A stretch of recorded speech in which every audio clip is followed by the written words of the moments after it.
In our first project, we're going to look at preparing and different paint finishes. First of all, we're going to take a look at painting new woodwork.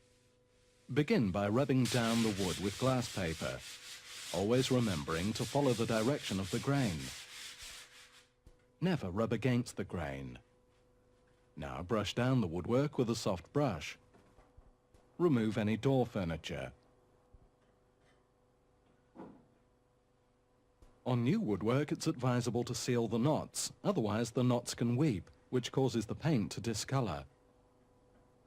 Apply the knotting with a small brush and leave it to dry. Secondly, pour a quantity of wood primer into your paint kettle. It's not recommended to apply paint directly from the tin. The reason for this being to keep out any dust and dirt, and it reduces the time that the paint is in contact with the air. Clean out the kettle after each use. With a small quantity of paint on the brush, apply in the direction of the grain. Hold the brush as you would do a pen, and apply using gentle strokes. Don't use a scrubbing motion. Leave the primer to dry. Now fill any small holes with a good quality filler. Use a spatula to apply it.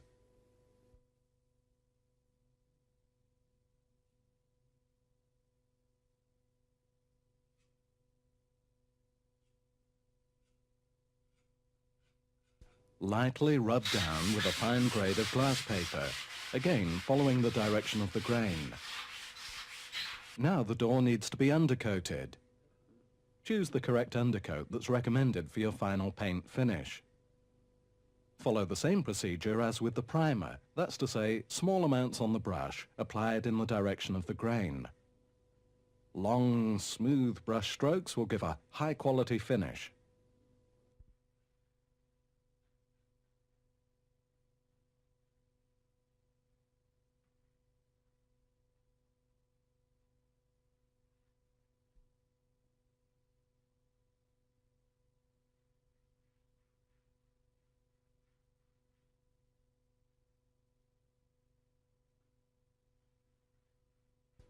Cutting in around glass can be achieved with the edge of your brush. Note the technique.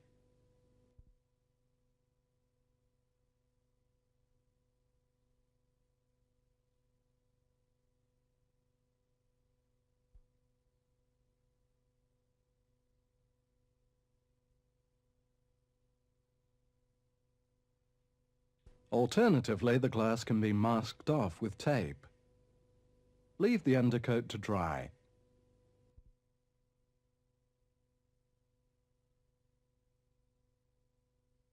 Lightly rub down as before.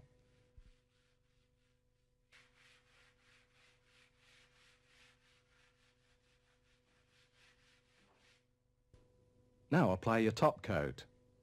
There are many different finishes readily available. Full gloss, eggshell, and satin wood. These are all applied in exactly the same way. Remove any bristles that happen to come out of the brush. This is more likely to happen with new brushes.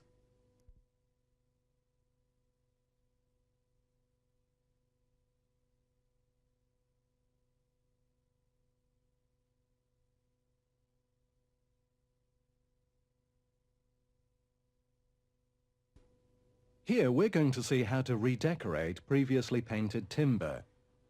Remove any loose flaking paint with a scraper.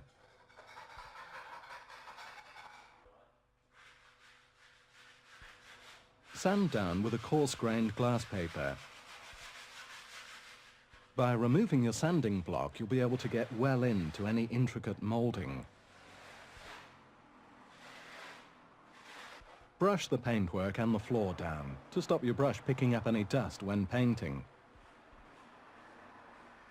To remove any grease buildup, it's recommended to clean off the paintwork with a good quality degreaser and cleanser. Here we're using a powder form which needs to be mixed with water. Follow the maker's instructions. Brush the solution onto the paintwork, then wipe it down with a damp cloth.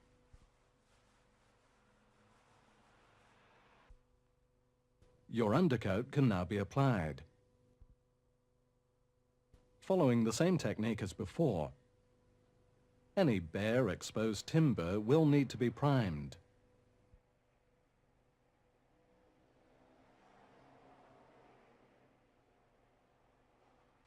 After this is dried, lightly sand it down with a fine glass paper and finish off with your chosen top coat, as before.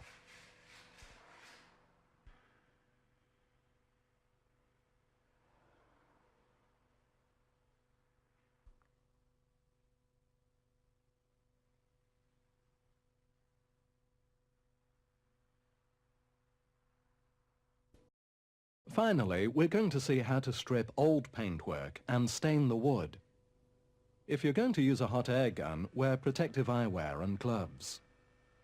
Heat the paint until it begins to bubble, taking care not to overheat it and scorch the wood. Follow along with a scraper, removing the paint. Now, this process may require some practice.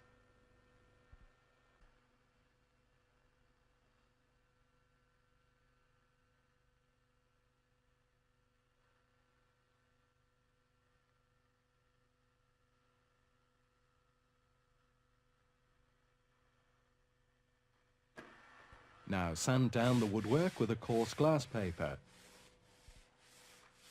Remember to follow the direction of the grain. Now brush off any dust.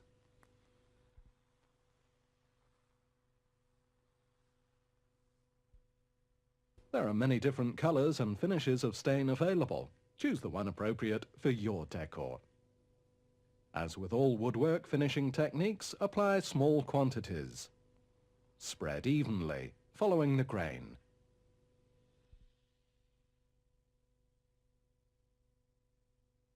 A second coat may be required, but remember to sand down in between coats. The more coats that are applied, the darker the finish will become. Preparation and paper hanging.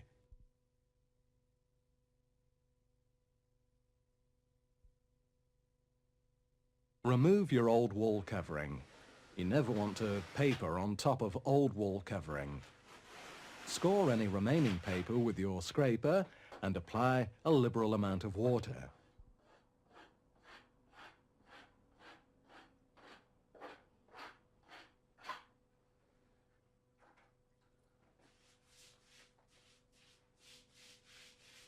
Leave the water to soak into the paper for a few minutes, then try and remove the remaining paper with your scraper.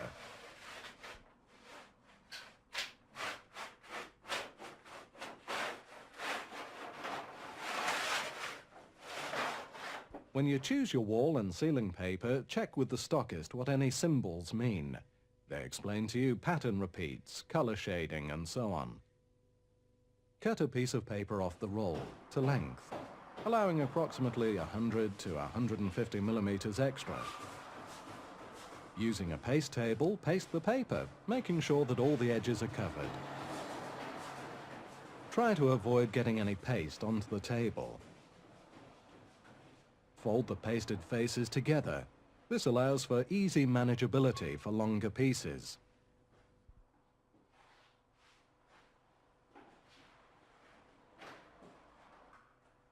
Finish pasting your cut-to-length piece. Papering a ceiling can be a tricky process. Always work off a stable platform. Never overreach.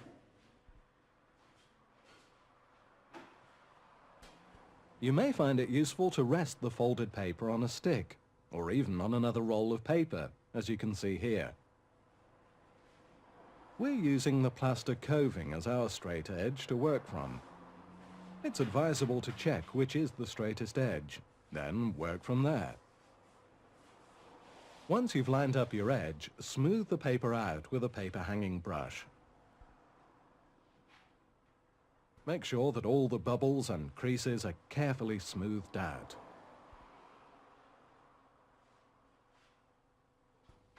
Open the paper out in stages, smoothing as you go along.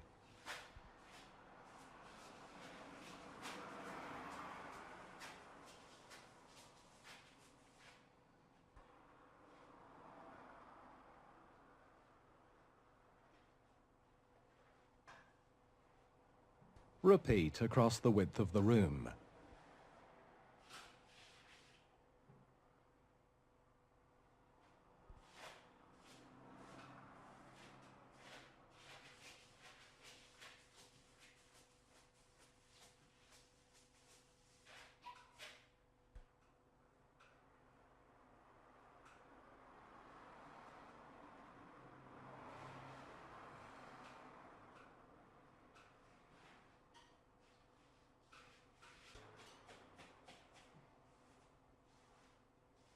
Brush over the paper a second time.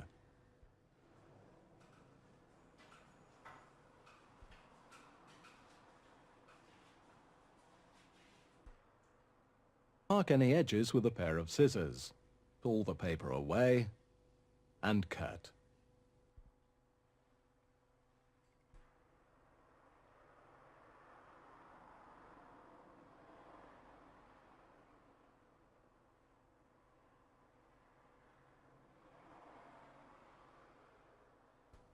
Brush the paper back into place. Make sure that all the edges are firmly fixed. Identify the pattern repeat and mark both pieces of paper for ease later on. Measure the piece, cut, and paste. Put the paper onto the ceiling. Now line up the pattern. Identifying the pencil marks, make any fine adjustments. You'll discover that the paper will slide around quite easily when the paste is still wet. Smooth out. Move across the ceiling as before, taking care.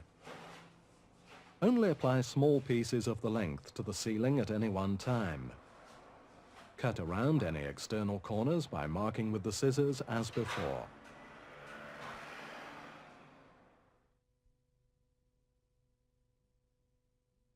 When the ceiling is finished, if you've used a paper that needs emulsioning, we recommend the use of a roller. First of all, brush emulsion around the edges and the coving.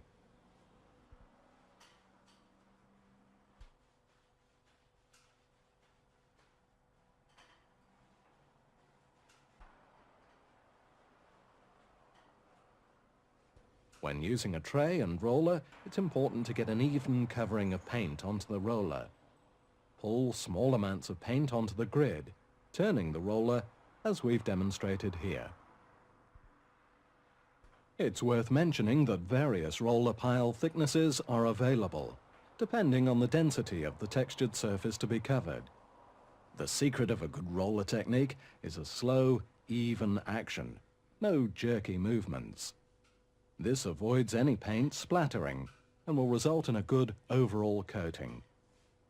Always work small block areas at any one time. Newly papered ceilings may require more than one coat.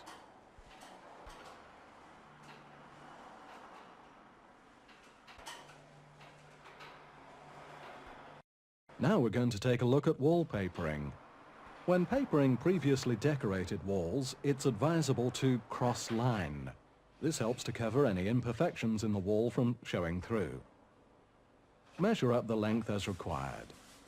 Cut and paste. Make sure you achieve a good paste covering. By lining up the edge of the paper with your paste table, you can avoid getting any paste onto the table.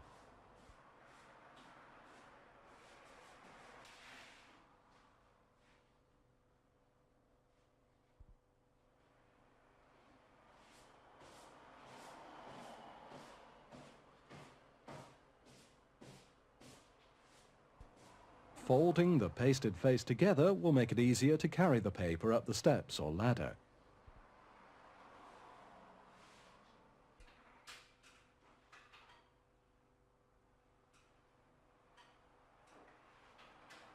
Line up the paper with the ceiling or coving. Cross-lining paper always goes across the width of the wall, not from top to bottom. Smooth down with your paper hanging brush. Make sure any bubbles or creases are removed.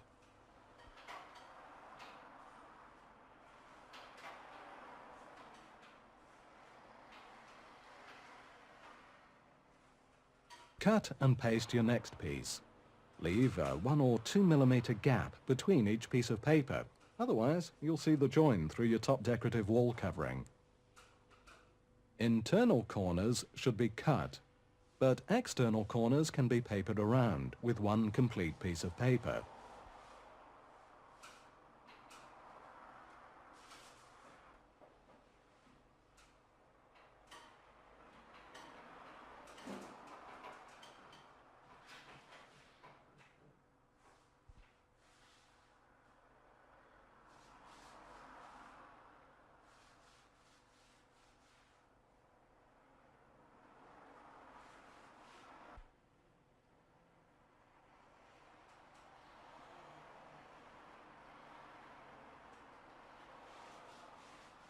If severe creases are apparent, don't attempt to brush these out.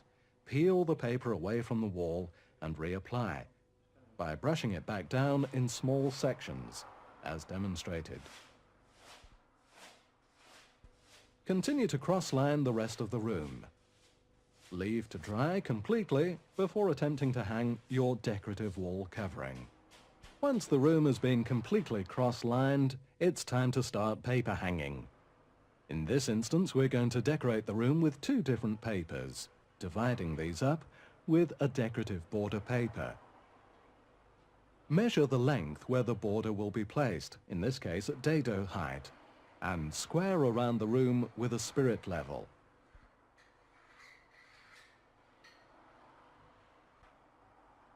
Measure off widths of the wallpaper in order to avoid having to fix a small narrow piece at one end. If this is the case, start with the narrower cut-down piece of paper, as in this example. Measure the desired distance from the corner, and square off with a spirit level. Never assume that the corner of the room is square. Work to your true vertical line. Now measure the length of the piece of paper that will be required. Cut this length from the roll.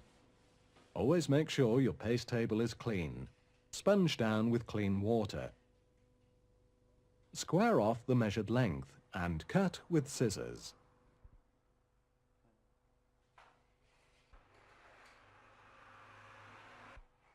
Always allow an extra 5 or 10 centimeters. Don't cut it to the exact length. Paste the paper, making sure that all the edges are covered. Now, carefully remove the pasted paper from the pasteboard.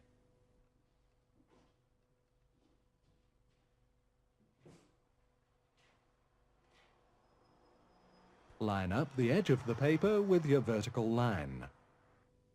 Smooth the paper over with your damp sponge. Make sure that you remove any creases or bubbles with the sponge.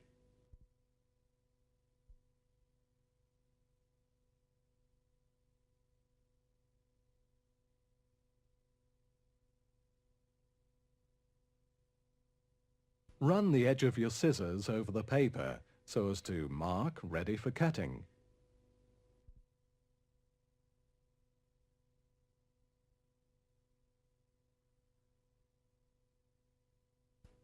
Peel the paper away from the wall and carefully cut along the mark.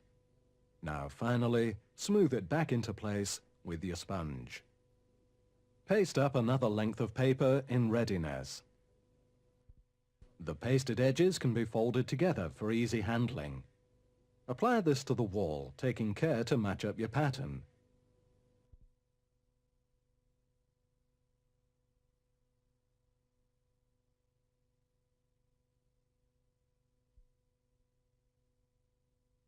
Open out the length.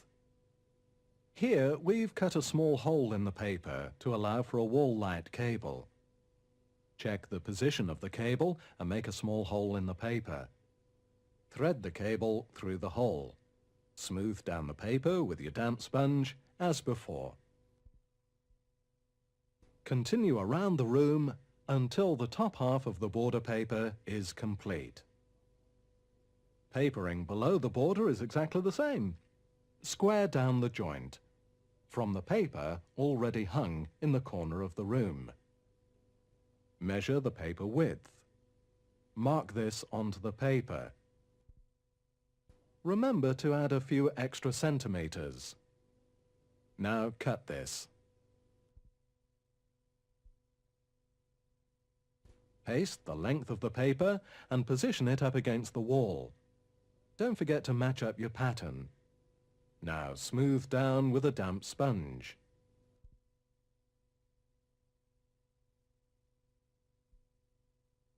Trim to size. Sponge the paper back into the corner. If you find you have to paper around switches or plugs, isolate the main power supply whilst decorating. Remove the fitting and paper over the hole. When the paper's dry, locate and trim with a pair of scissors.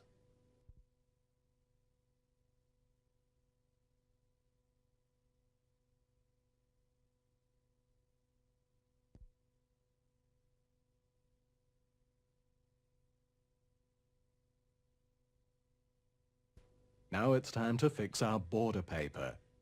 With a spirit level, draw a line around the room at dado height.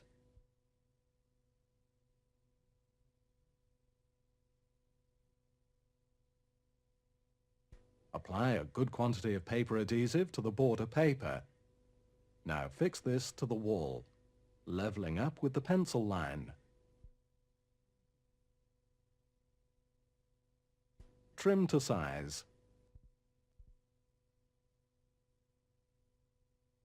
And finally, smooth it down with your sponge.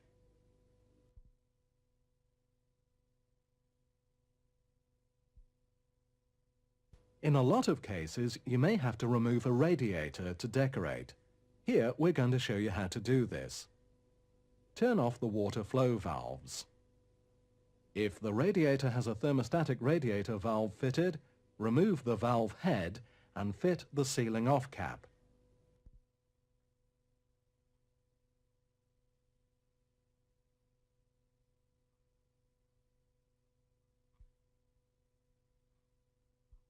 Now loosen with grips.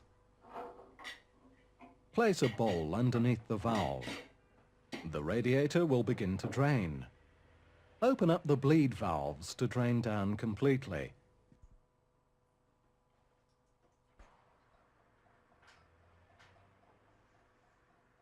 The air intake will force the water out of the radiator.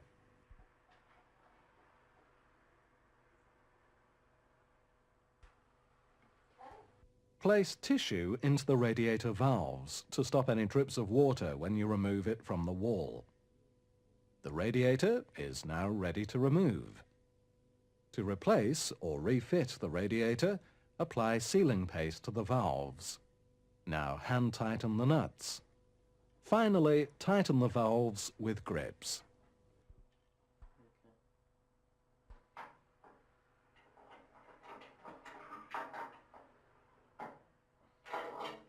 Replace the thermostatic radiator valve head, open both of the valves, and bleed the radiator to remove the air.